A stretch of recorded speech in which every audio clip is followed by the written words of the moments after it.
NFL. I do not think it's a good thing. It feels very much like the NBA, and I don't think it's a good thing.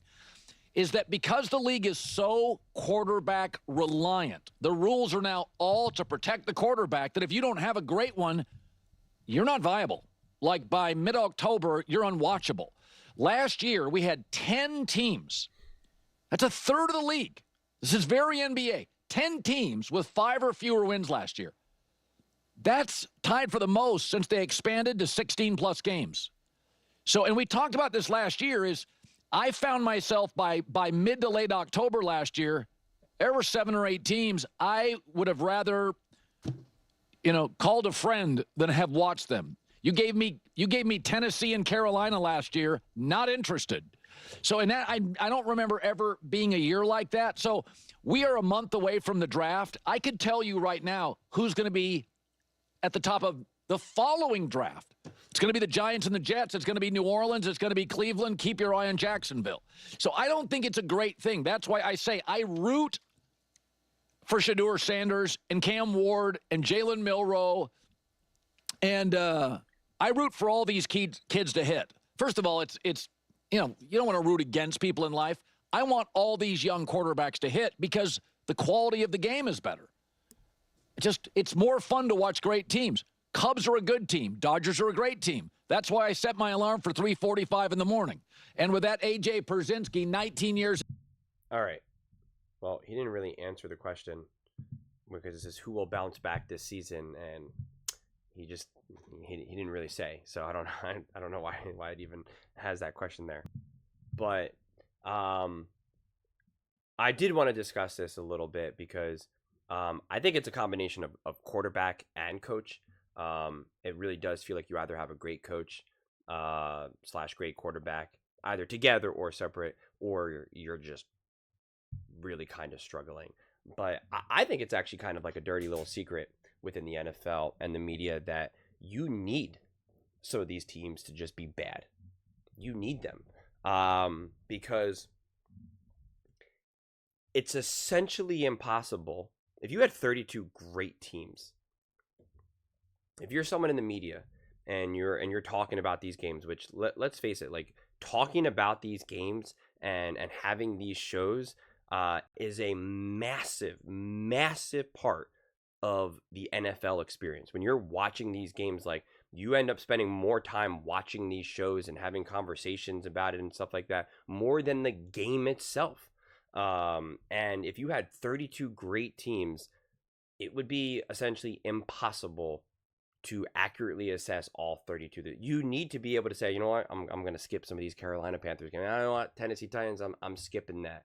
You can't possibly keep track of all of it. And so when you kind of realize, oh, you know what, the Commanders are good, the Eagles are good, the Bills, the Ravens, the Chiefs, like, all right, I got to really know those teams. And so when those teams are playing, I'm going to watch real closely. I'm going to be more intimately aware of the injury status of these teams.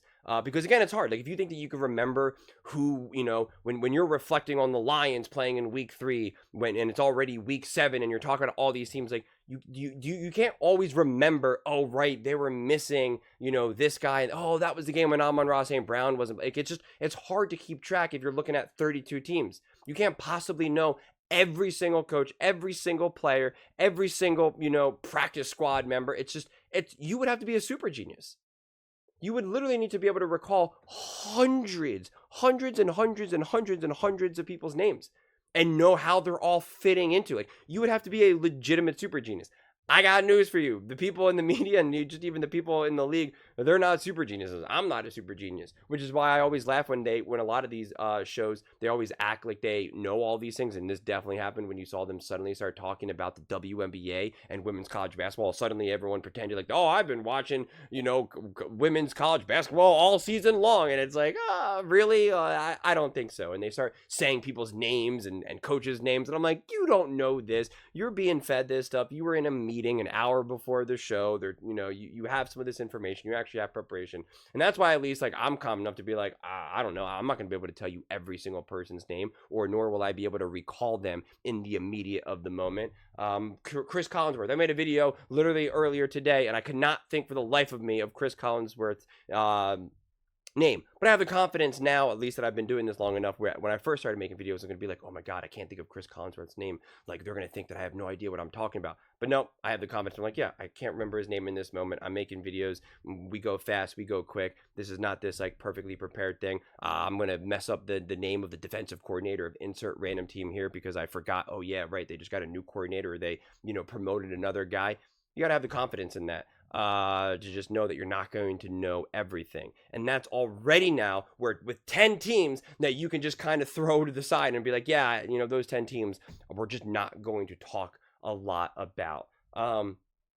Although, on the flip side of that whole rant, I would rather see 32 teams. I would rather see that. Because I know me when I was making these videos and even just when I'm consuming this content, I very much think it's if you build it, they will come mentality where I found it frustrating that, and again, I'm making up a week, it'll be week 6 and we'll talk about, is Lamar Jackson better than Joe Burrow or something in the division for the 100th time. And it's just like, oh my God, we don't have to keep talking about this. And that's where if the Patriots were actually good, if the Browns were actually good, if the Jags were actually good, right? If some of these other teams were actually good, we could talk about them now. Right? We can make a Baltimore Ravens video on Monday, and then on Tuesday, we can make a Jacksonville Jaguars video rather than just do Baltimore Ravens, Baltimore Ravens, Baltimore Ravens, Baltimore Ravens. Or even in the same shows, there'll be like First Things First does this all the time. They'll in their first block, they'll have a video, they'll have a conversation about, Josh Allen of the Buffalo Bills. Is this their year? And they'll open the show with that. And then in the second hour, they'll have the same question, but this time Greg Jennings will be there.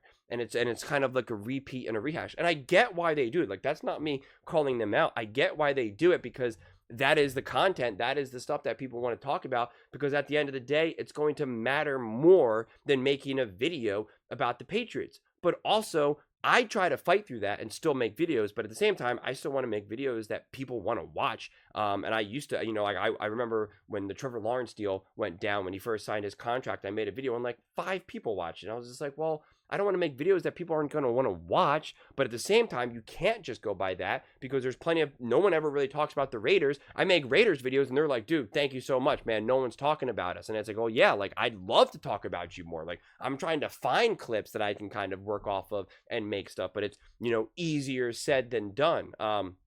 And I think, again, it becomes kind of like a self-fulfilling prophecy where the media is kind of like, nobody, because even First Things First talks about this. And Colin has talked about this as well. Colin has no apologies to it. He's like, I talk about the NFL all the time because that's where all the views come from. He goes, people always ask me, why do I talk a lot about the Dallas Cowboys? Because they have a massive fan base and people like when I talk about the Dallas Cowboys. Like, he has no apologies about that. And I respect the transparency and honesty. And, wild to the quiet part out loud during the playoffs when he was like, we want the Chiefs to beat the Texans because it would be bad for our show if the Texans won. And it's kind of just like, that becomes a self-fulfilling prophecy, because if you made more Texans content, if you talked more about the Texans, then not only are Texans fans going to be watching more, but then also the more casuals, the people who are just watching these shows where they're not like a diehard fan of any team for that matter, but they're more of a general fan.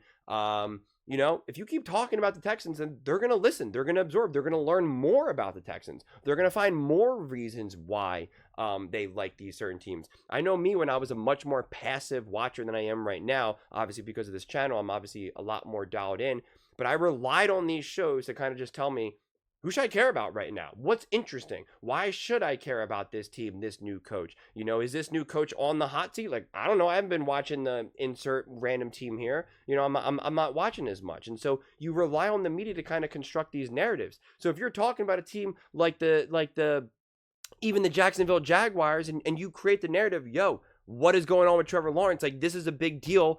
This guy was supposed to be generational talent. Is it Doug Peterson? Is it Trevor Lawrence? What is it? You talk about it more. More people are going to be interested. And then maybe you are going to watch that Jacksonville Jaguars versus Titans game because you're kind of just like, all right, is this guy a bust? Yes or no? Like, it just adds another layer to it. But it's also easy. Once you get familiar with these great teams, I can talk about the Detroit Lions, the Philadelphia Eagles, the Washington Commanders, the Chiefs, the Bills, the Ravens. I can talk about those teams all day, every day, nonstop, in my absolute sleep. I've become so deeply familiar with those teams that I can react to the same clip and have completely different takes 100 different ways.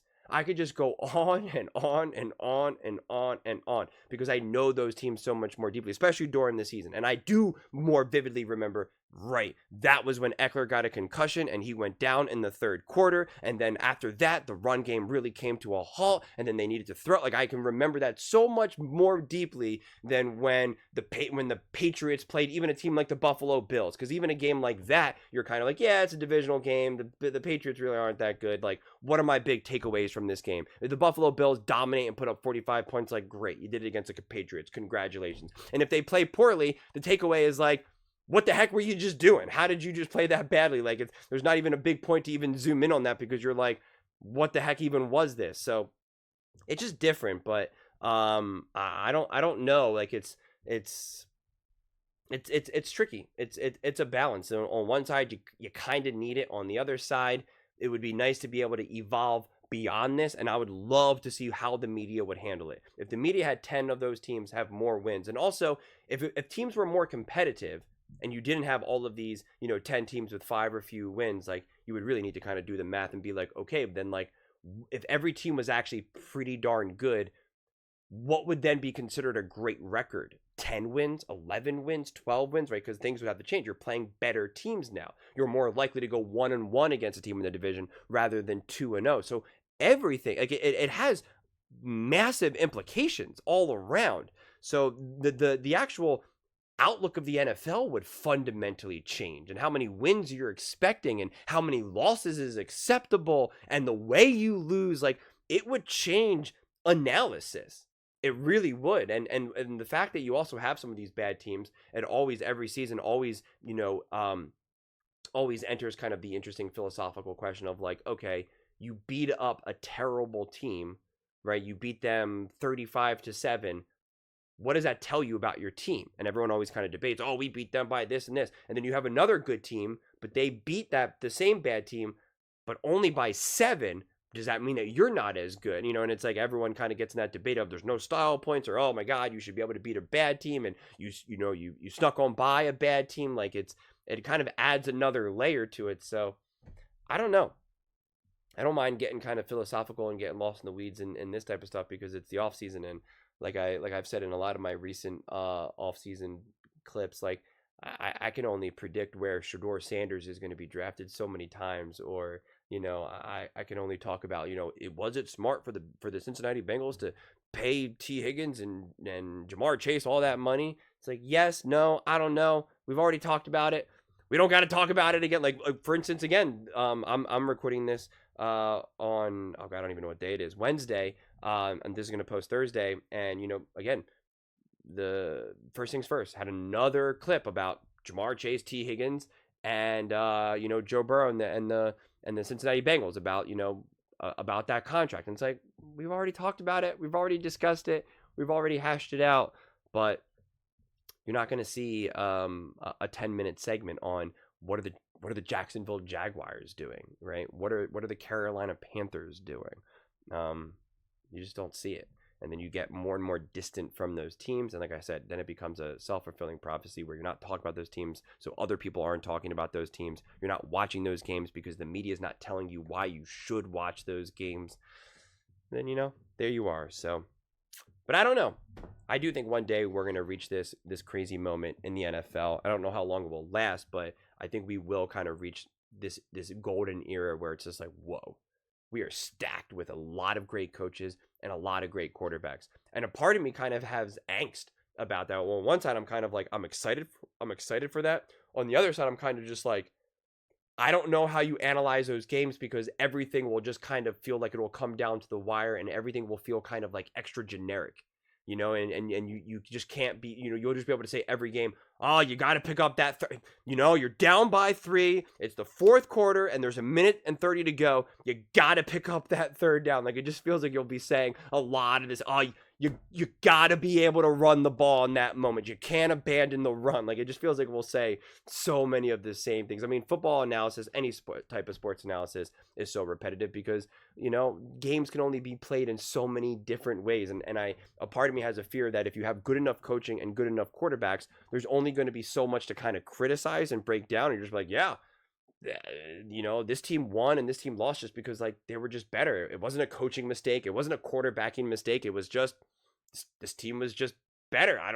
There's nothing else for me to say. There's nothing else you could do. Kind of how I felt in a lot of ways about the Eagles versus the Chiefs. It was like, you can make up all the stuff you want saying Andy Reid needed to do this and Spag should do that. No, the Eagles were just better. Like, that is the analysis. The Eagles were just simply better than the Chiefs. There you go. I mean, like, that's it. There was no other changes, no other magical game plan that would have had the Chiefs stop the Eagles. The Eagles were just better. Point blank. That simple. And you potentially, if all of these teams are significantly better and more better coaches and more better quarterbacks who are not making decisions or mistakes that we can then unpack and decide and try to figure out, you're just like, yeah, this team was just better. And so, I don't know. Like I said, analysis would fundamentally change, and I don't know what that would even necessarily look like. Maybe it gets better, maybe it improves, but hard to see it. But that's just me getting lost in the weeds for a question that Colin Cowherd didn't even actually technically ask. But we're having fun. It's Thursday/Wednesday, off season, March. We got nothing else to talk about. But let me know your thoughts in the comments below. I know I said a lot, so I can't even reduce it to just a question or two. So let me know your thoughts in the comments below. I read every single comment, whether you agree with me or disagree with me. Either way, let's get in some discussion, let's get in some fights, but ultimately, let's just have some fun. And please do consider subscribing. We are building an amazing community here, and I absolutely love to see you part of it. I want to build something that we all genuinely feel connected to, something that we're really excited to be part of. I think we're well on our way to doing it. And please don't forget to give this video a thumbs up, as it really does help with the visibility and the algorithm. Thank you so much, and see you next time.